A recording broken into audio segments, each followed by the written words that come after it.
இதுல யாரு வெற்றி பெற மாதிரி இருக்கு? சிவாசில நான் அதுல ப்ரோ நான் டிவி கேட்க ஓட்டு போடுவேன் இந்த வட்டம். எதனால டிவி கேட்க? அது மாத்தி மாத்தி திட்டம் ஆட்சி பண்ணிருக்காங்க, எதுவுமே நல்லா இல்ல. அதனால டிவி போடலாம் இந்த வட்டம் வர்றதுக்கு வாய்ப்பு இருக்கு. வாய்ப்பு இருக்கு. இந்த தொகுதியில யாரு வர மாதிரி வாய்ப்பு இருக்கு? இந்த தொகுதியில வந்து இப்ப பாத்தீங்கன்னா கேடி ராஜேந்திர தான் டிவிக்கு இருக்கு. ஏடிஎம்கேக்கு இருக்கு. ஆமா. எதனால சொல்றீங்க? எதனால சொல்றீங்கன்னா காரணம் என்னன்னு கேட்டீங்கன்னா வந்து இந்த மாதிரி காசுகளை கொடுத்து இந்த மாதிரி இது பண்றாங்க. அதுவும் இல்லாமல் வந்து இது வந்து டிஎம்கே வந்து நாய் கூட்டம், ஏடிஎம்கே வந்து காக்கா கூட்டம். காரணம் என்ன? அதுக்கு காரணம் கேளுங்க சொல்றேன். காக்கா கூட்டம் வந்து எல்லாரும் சாப்பிடுன்னு நினைக்கும், நாய் கூட்டம் வந்து எப்படின்னா ஒரு ஆளா சாப்பிடுன்னு நினைக்கும். அதான் வித்தியாசம். பொதுவா போட்டி தாவேகால வந்து புதுசா அவனுக்கு வாய்ப்பு இருக்கு. வாய்ப்பு யாருக்கு அதிகமா வாய்ப்பு இருக்கு? அதிகமா டிடிகேக்கு வாய்ப்பு இருக்கு. டிடிகே விஜய்க்கு வாய்ப்பு இருக்கு. வாய்ப்பு கொஞ்சம் வாய்ப்பு இருக்கு. ஆனா ஓட்டை பிரிக்கலாம், ஆனா வர முடியாது. வர முடியும்னா யாரு வர முடியும்? வரமா ஏடிஎம்கே வரலாம். ஏடிஎம்கே வர்றது கொஞ்சம் வாய்ப்பு இருக்கு. கடுமையான போட்டி இருந்தாலும் அவருக்கு வந்து ஒரு இது இருக்கும். அவர் வந்தா கொஞ்சம் நல்லா இருக்கும். அது பட்டாசு சம்பந்தப்பட்ட இதுல வந்து அவர் கொஞ்சம் தலையிட்டு நல்லா பண்ணுவாரு. ஆமா, அதனால எங்க தொழில் வந்து அவரு தான் பாதுகாப்பானவர். அவங்க வந்து இருக்காங்க, அவங்கள பத்தி நம்மளுக்கு தெரியாது. ஆனா எங்க தொழிலுக்கு அவர் தான், கேடிஆர் தான். இந்த இதுல வந்து பார்த்தோம்னா திமுக தான். இல்ல அவங்க வந்து நல்லா பயிராசாலை பட்டாசாலை நல்லா இருக்கணும் நினைக்கிற ஒரு நல்ல உள்ளம். இதில் என்ன வரும்போ ஒரு பசி இருக்கா, அந்த பசியை வந்து கொண்டு வர மாட்டாங்க. திமுக சொல்ல போனால் அம்மாவோட திட்டம் இருக்கா, அந்த அம்மாவோட திட்டம் அம்மா இருந்துச்சு, அந்த அம்மாவோட திட்டத்தை வந்து ஸ்டாலின் கொண்டு வர்றாரு. அதான் உண்மை. காங்கிரஸ் வர்றதுக்கு அவங்க ஜாதி ஓட்டு ஃபுல்லாக கம்ப்ளீட்டாக விழுகும். ஒரு ப்ளஸ் பாயிண்ட். ராஜேந்திர பாலாஜிக்கு வில்லேஜ் ஓட்டு கூட கம்ப்ளீட்டாக விழுகும். டிவிக்கு எவ்வளோ ஓட்டு பிரிக்கிறாரோ அது வந்து டிஎம்கேக்கு வீக்னஸ் தான். ஆகிறதுக்கு எனக்கு அதாவது காசு விளையாடுது ப்ளஸ் பாயிண்ட்.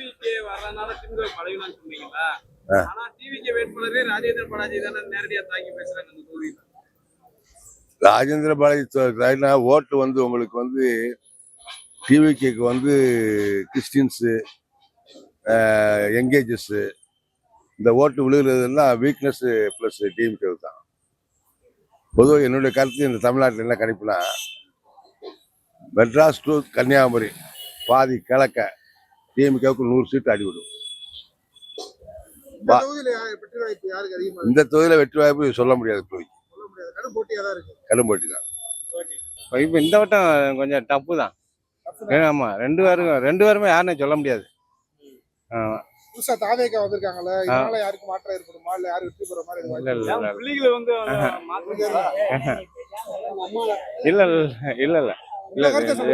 இல்ல ரெண்டு பேருக்குமே முன்ன பின்னதான் வரும்.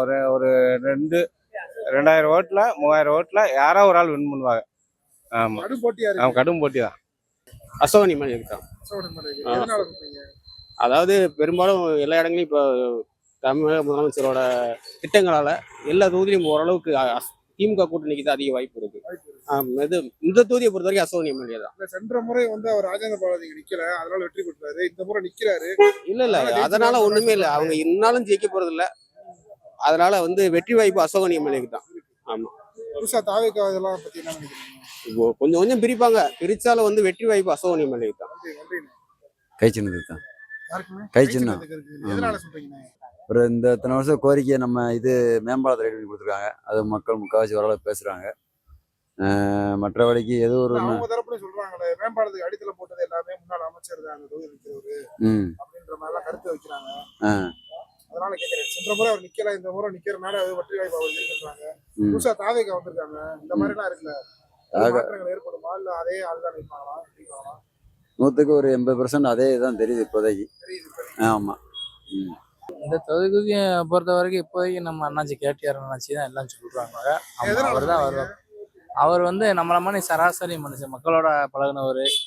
அவர் எங்க தாத்தா பாட்டி காலத்துல இருந்து அவரு இங்கே அவங்க கூட இருந்து செஞ்சு அங்க இருந்தவர். அதனால அவர் தாவேக்கா வந்திருக்கு. அவ ஃபுல்லா எப்படி சொல்றதுன்னா, நம்ம விஜய் வந்து படம் நடிகர். அதனால அவர் கொஞ்சம் ஓட்டு வரும், ரசிகர் ஓட்டுகள் விழும். அது போக பார்த்தீங்கன்னா ரசிகர் ஓட்டு, அது போக கேஸ்ட் வைஸும் போகும் பாதி ஓட்டு பாதி ஓட்டு. இங்க யாரு போகும். நிக்கிறாங்க தாவேக்காக்கு? தாவேக்காக்கு ஒரு அக்கா தான் நிக்கி. அந்த அக்கா பேர்லாம் எனக்கு தெரியல. சொல்லுவா கீர்த்தனா அவங்க ஆதரவு நிக்காங்க. இருக்கா அவங்களுக்கு? இல்ல அவங்க வாக்குகள் எதுவும் பிரிக்கிறாங்களா? வாக்குகள் பிரிக்கிறாங்க ரொம்ப. ஆமா, வெற்றி வாய்ப்புன்றது யாருக்கு இருக்கு? வெற்றி வாய்ப்புன்னு பொறுத்தளவு இங்க வந்து நம்ம அண்ணாச்சி கேட்டியாருன்னு வச்சுக்கோங்க. பிரகாசமா இருக்கா இல்ல கடும் போட்டியா இருக்கா? ஓட்டையும் கிடையாது, அவர் தான் வர்றது, அவர் தான் வருவாப்புல. விஜய்க்கு வாய்ப்பு இருக்குங்களா? விஜய்க்கு வாங்கி கொடுங்க, கம்மியா இருக்கு, கம்மியா தான் இருக்கு. காங்கிரஸ் வேட்பாளர் இருக்கிறாங்க, ஏடிஎம்கே இருக்கிறாங்க, அதிமுக இழுவரி தான் இந்த வட்டம், இழுபறியில இருக்கு. இழுவரி தான். இங்க ராஜேந்திர பாலாஜிக்கு தான் வெற்றி வாய்ப்பு இருக்குன்னு நான் நினைக்கிறேன். அதிகமா இருக்கு. ஆமா. புதுசா தாவேக்கால வந்திருக்காங்களா? தாமரைக்காக்கு ஒரு 12% ஓட்டு வந்தா தான் அவருடைய இதை சொல்ல முடியும். அவருக்கு அந்த அளவுல அது நிக்காரு நான் நினைக்கிறேன். ரெண்டு பேரும் ஒரு மாதிரியா தான் இருக்கு. ஆமா. உங்களோட ஆதரவு யாருக்கு? அப்படிலாம் நம்ம பப்ளிக்கா சொல்ல முடியாது. ஆமா, பப்ளிக்கா சொல்லக்கூடிய எதுவும் கிடையாது. நிலவரம் இப்ப எப்படி இருக்கு? நாங்க யாருக்கு பொதுப்படையா எல்லாரோடையும் பழகுறாங்க. புரியுது, புரியுது. நிலவரம் யாருக்கு சாதகமா இருக்கு இப்போதைக்கு? இருக்கு, ரெண்டு பேருக்குமே பொதுவா இருக்கு. ரெண்டு பேர்னா யாருன்னு ஒரு கேடிஆருக்கு இருக்கு, அசோகன் நச்சிக்கு இருக்கு. ரெண்டு பேருக்குமே பொதுவா கடுமையா இருக்கு. தாவேக்கா இதெல்லாம் வந்து பெரிய level தாவேக்காவும் நல்ல ஓட்டு வாங்குவாங்க. நல்ல ஓட்டு அவங்க குறைஞ்சது 30,000 ஓட்டு இங்க வாங்குவாங்க. தாவேக்கா வாங்குறதுக்கு வாய்ப்பு இருக்கு. சீமான் அந்த அளவுக்கு வாங்குவாரா என்னன்னு தெரியாது. ஆனா விஜய் வந்து வாங்குறதுக்கு வாய்ப்பு இருக்கு. ஆமா, கடுமையா இருக்கு. கடுமையா இருக்கு. அதாவது சாதகம்னு எடுத்துக்கிட்டீங்கன்னா ரெண்டு பேத்துக்குமே இல்லை, சரி, எல்லாம் சரியான முட்டிப்புல இருக்கு. கடும் யா போட்டியா இருக்கு. கடும் போட்டியா இருக்கு. யாருன்னு உறுதியா சொல்ல முடியாது. கண்டிப்பா தாவேக்கெல்லாம் வந்திருக்காங்களே. தாவகெல்லாம் அதெல்லாம் வர முடியாதுண்ணே. அதெல்லாம் நடக்கிற காரியமா? நடக்க அதெல்லாம் வேஸ்ட். ஓட்டு வாங்குவாங்க ஒரு 10-15%, 20% வரைக்கும் வாங்குற வாய்ப்பு இருக்கு. ஜெயிக்க முடியாது. எந்த தொகுதியிலும் ஜெயிக்க முடியாது. அது இது ரெண்டுக்கும் சிவாஜியில் வந்து ரொம்ப கடுமையா இருக்கு. யார் வின் பண்றான்னு சொல்ல முடியாது. குறைஞ்சபட்சம் 500 ஓட்டு 600 ஓட்டுல கூட வின் பண்றதுக்கு ரெண்டு பேத்துக்கு வாய்ப்பு இருக்கு. அவ்வளவுதான். ஆமா, ஜெயிச்சிருக்காங்க. அதாவது இப்ப இளவட்ட பிள்ளை ஓட்டு புள்ள கொஞ்சம் இந்த தேவைக்காக போகுதா இல்லையா, ஒரு 10-15 போது ஒரு 20,000 ஓட்டு வரைக்கும் இதாகும். அது ரெண்டு கட்சியில இருந்து யார் கட்சி எந்த கட்சிக்கு அதிகமா போறாங்கன்னு சொல்ல முடியாது. அதை வச்சுதான் ரெண்டுமே இந்த கடுமையான போட்டி இருக்க காரணம் அது ஒண்ணுதான். இல்லாட்டா காங்கிரஸ் தான் ஜெயிக்கும், அதுல எந்த மாற்றம் இல்லை. ஆமா, காங்கிரஸ் தான் ஜெயிக்கும். கேட்டிக்கு நல்ல வாய்ப்பு, அவரும் நல்ல மனுஷன் தான், அதுல ஒன்றும் மாற்று கருத்து இல்லை. இருந்தவர் போன வட்டம் வெளியே போயிட்டாரு. போன வட்டம் இங்க இருந்தா இங்கே ஜெயிச்சிருப்பாரு. போன வட்டம் அவர் அங்க போனதுனால இங்க வட்டம் அவருக்கு கொஞ்சம் வாய்ப்பு கொஞ்சம் கம்மி. அவர் இங்கே கண்டினியூவா இருந்தா இன்னைக்கு ரொம்ப அதிகபட்ச வாய்ப்புல அவருக்கு கொடுக்கும். இந்த முறை இருக்கு வாய்ப்பு. இருக்கும். அவர் போன வட்டம் போனதுனால வாய்ப்பு கொஞ்சம் கம்மி. சரிங்க. வெற்றி வாய்ப்பு ரூபா ஒருத்தவங்களுக்கு இருக்கு. அதான் ரெண்டு பக்கம் கொடுத்துருக்காங்களே. ஆமா, யாருக்கு இப்போதைக்கு அதிகமா இருக்கு? அதிகமா இருக்கிறது வந்து சொல்ல முடியாது. ரெண்டு பேருமே ரூபா கொடுத்துருக்காங்க. எப்படி செய்கிறாங்கன்னா விஜய் இதெல்லாம் இந்த மாதிரி எந்த தாக்கம் விஜய்க்கு எல்லாம் அதெல்லாம் அது அங்கிட்டு தான், இங்கெல்லாம் செவ்வாய் கிடையாது. இங்கெல்லாம் கிடையாது. நாம் தமிழரும் கிடையாது. நாம் தமிழருக்கு போனட்டும் பரவாயில்லாம ஓட்டு வாங்கினாங்க. அதே ஓட்டு வாங்கினாலும் வாங்குவாங்க. கடுமையான போட்டி இருக்குன்றீங்க ரெண்டு பக்கமும். ஆமா, ஓட்டை பிரிக்கிறாங்க. ஏற்கனவே எங்க எம்எல்ஏ இருந்தா அசோக் நிறைய பண்ணிருக்கா சொல்லியிருக்காரு. பண்ணியிருக்காரு. பெரியாஸ்பத்திரி டெவலப் ஆயிருக்காரு. பழம் போட்டிருக்காரு. அதெல்லாம் மக்கள் நல்லா செஞ்சிருக்காரு.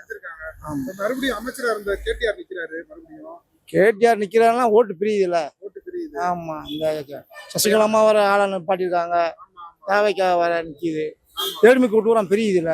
அப்படிங்கும்போது அசோனுக்கு ஒரு வாய்ப்பு தான் இருக்கு. டிடி தினகரமா இணைஞ்சிருக்காரு. ஏடிஎம்கேயோட இதா இருக்காருல்ல. அப்படின்ற போது வாக்கு அதே வாக்கு தானே. டிடி தினகரன் ஆதரவாளர்களும் சசிகலா மாட்ட வந்துட்டாங்களே. ஆமா, அதனால கொஞ்சம் வாய்ப்பு கம்மி தான். வாய்ப்பு கம்மி தான். டிடிக்குலாம் ஆளு அதிகமா ஆளுபுறம் மாறிட்டாங்க. கடும் போட்டி இருக்குன்னு நினைக்கிறீங்களா இல்ல யாரு வருவாங்கன்னு நினைக்கிறீங்க? கடும் போட்டியா தான் இருக்கும். சொல்ல முடியாது. கொஞ்சம் ஓட்டுல ஜெயிப்பாங்க. ஒரு 1000 ஓட்டு 2000 ஓட்டுல ஜெயிப்பாங்க.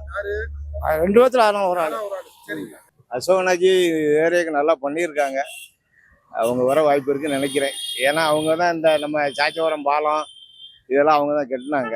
அதுக்கு ரொம்ப முயற்சி எடுத்து கட்டினாங்க. அதனால அவங்க வர வாய்ப்பு இருக்குன்னு நான் நினைக்கிறேன். முன்னாள் அமைச்சர் நிக்கிறாரு. ஆமா. தாவேக்காலாம் வந்திருக்காங்க. இது எதுவும் தாக்கத்தை சார், தாவேக்காங்கிறது வந்து ஓட்டை வேணா பிரிக்குமே தவிர பெருசா அது வருங்கிற இது இல்லை. ஆமா, அதுதான் வாக்கு வித்தியாசம் அதிகமா இருக்குமா கடும் போட்டியா இருக்குமா? கடும் போட்டியா தான் இருக்கும். கடும் போட்டியா தான் இருக்கும். இயல்பாக வந்து அசோகனை அணுக முடியலன்னு சில தரப்புலாம் சொல்றாங்களே. இருக்கு, அப்படியே இருக்கு. மக்கள் வந்து அவர் செஞ்ச இந்த நல்ல விஷயங்களை கணக்கு பண்ணி ஓட்டு போட்டா தான் உண்டு. மற்றபடி நம்ம அது ஒன்றும் சொல்றதுக்கு இல்லை. அவரு 2 தடவை மந்திரியா இருந்தவர் தான். அவரு நிறைய நல்லதெல்லாம் செஞ்சிருக்கிறாரு. நம்முடைய கணிப்பு இந்த பாலம் கண்டது ஒரு பெரிய ப்ளஸ் பாயிண்ட் இந்த ஏரியாவில் உள்ளவங்களுக்கு. சாச்சாவரம் பக்கம் வந்து ரயில்வே கேட்டு பாலம் இல்லாம ரொம்ப வருஷமா அவர்தான் கஷ்டப்பட்டாங்க. அடிக்கல் நாட்டதா சொல்றாரு முன்னாள் அமைச்சர். இருக்கலாம், ஆனா செயல்படுத்தின இவர் தானே செயல்படுத்தினாரு வாய்ப்பு இவருக்கு அதிகமா இருக்கு. அப்படின்னு என்னுடைய கணிப்பு. உங்களோட கணிப்பு. என்னுடைய கணிப்பு அது எப்படி இருக்குன்னு தெரியாது. நன்றி நன்றி. நல்லது நல்லது. எங்களுக்கு எப்பயுமே கேட்டியார் தானே. உங்களுக்கு பொதுவா பொதுவாகவே எங்களுக்கு 2026 எங்களுக்கு அடுத்த ஆட்சி அமைப்பு பூராமே அண்ணன் கேட்டியார் தான். எப்படி எதிரால சொல்றீங்க இதெல்லாம்? எங்களுக்கு வந்து நாங்கள் வந்து ஸ்கூல் கொரோனா டயத்துலலாம் பார்த்தீங்கன்னா எனக்கு வந்து அவ்வளோ உதவி பண்ணாரு. லாக்டவுன் போடும் போதெல்லாம் எங்களுக்காண்டி படிக்க வச்சாரு. நம்ம அவ்வளோ இதில் ஆல் பாஸ் முக்கால்வாசி எங்கள் எல்லாத்துக்கும் ஆல் பாஸ் போட்டு நல்லா இது பண்ணாருண்ணே. பொதுவா உங்க வயசுக்காரங்க தாவேக்கான்னு அதிகமா சொல்றாங்களே, அது தாவேக்கா அது வந்து தொண்டர்கள் ரசிகர்கள் தானே அதிகம். இந்த தொகுதியில் எப்படி இருக்கு தாவேக்காக்கு? தாவேக்காக்கு வந்து ரசிகர் தான் அதிகமாக இருக்காங்க. ஆனால் ஓட்டு எங்களுக்கு சிவாசியை பொறுத்த வரைக்கும் எங்கள் அண்ணன் கேட்டியாரும். அடுத்த அமைப்பு எங்கள் அண்ணன் எடப்பாடியே தான் உட்காருவாரு. காங்கிரஸ், நாம் தமிழர், தாவேக்கா யாருக்கு வெற்றி வாய்ப்பு அதிகமா இருக்கு? நீங்க என்ன நினைக்கிறீங்க இந்த தொகுதியில? இந்த தொழில் டிவிக்கே தான் இங்க உங்களுக்கு ஜெயிக்கிறதுக்கான வாய்ப்புகள் அதிகமா இருக்கா? அதிகமாக வாய்ப்புன்னு சொல்ல முடியாது. மக்கள் ஆதரவு ஓரளவுக்கு பரவலாம இருக்கு. காங்கிரஸ் தான் வரும். காங்கிரஸ் தான் வருவாங்க. எதனால சொல்றீங்க? எதனாலனா ஒரு அசோகர் நல்லா மேம்பாலம் நல்லா திட்டம்லாம் நல்லா கொண்டு வந்திருக்கிறாரு. ஆமாம், கொண்டு வந்திருக்காரு. எந்த நாளும் மக்களுக்கு நல்லா செய்யக்கூடிய ஆள். இப்போ சிவகாசி பெரியாசிரியர் நல்லா தரம் வைத்திருக்காரு. அதனால நாங்கள் அவருக்கு தான். பொதுவா கேட்கும்போது என்ன சொல்றாங்கன்னா, சென்ற முறை வந்து ராஜேந்திர பாலாஜி அவர் நிக்கல, அதனால வெற்றி பெற்றாரு. அதுக்கு இதுக்கும் சம்பந்தமே இல்லை. செஞ்சிருக்காரு, நல்லா செஞ்சிருக்காரு. அதனால நாங்கள் இந்த தான் அவருக்கு தான். சொல்லி ஜெயிப்பா நினைக்கிறீங்க? கேட்டி ராஜேந்திர பாலாஜி அண்ணன் தான் ஜெயிப்பாரு. எதனால அப்படி சொல்றீங்க? கருத்து கணிப்பு அமைச்சர் தான் இப்போ வரப்போ. ஏன்னா எல்லா திட்டமும் அமைச்சர் தான் இப்போ செம்மையா பண்றாரு. 10 மருத்துவக் கல்லூரி கட்டி கொடுத்துருக்காரு சிவாசுக்காண்டி. தண்ணி வசதி எல்லாமே அவர் தான் பாக்குறாரு. இப்போ உள்ள எம்எல்ஏ எல்லாம் போய் நேரடியாக வீட்டுல சந்திக்க முடியாது. இப்போ அமைச்சர் நம்ம கேட்டி ராஜேந்திர பாலாஜி அண்ணன் வீட்டுலனா ஒரு நன்கொடையோ எதுனாலும் டக்குன்னு போய் பார்க்கலாம். நல்ல நம்ம சின்ன லெவல்ல இருக்க ஆளு போய் அவங்க வீட்டுல போய் பார்த்தாலும் நல்ல மரியாதை கொடுத்து பாக்குறாங்க. கேட்டியார் தான் ஜெயிப்பாரு. விஜய்க்கு எப்படி இருக்கு இந்த தொகுதியில? தாவேக்காக்கா கீர்த்தனாக்கா தான் இப்ப பாத்துக்கிட்டு இருக்காங்க. அவங்க தான் வேட்பாளர். அவங்க பாக்குறாங்க, அதான் தெம்பு இருக்க ஆளு ஜெயிச்சிட்டு போவாங்க. அவ்வளவுதான் இருக்கும்னு நினைக்கிறேன். அவங்க கூட இருக்க போற இன்ஸ்டாகிராம்ல ரீல்ஸ் போடுறதான்னு இருக்காங்க. பூரா இன்ஸ்டாகிராம்ல ரீல்ஸ் போடுறதா இருக்காங்க. நான் ஓப்பனா சொல்றேன். பாருங்க, தேர்தல் முடிஞ்சதுக்கு அப்புறம் பாருங்க. கேட்டி ராஜேந்திர பாலாஜி அண்ணன் தான் ஆட்சியை பிடிப்பாரு. ரெட்டையில தான் கை ஓங்கும்.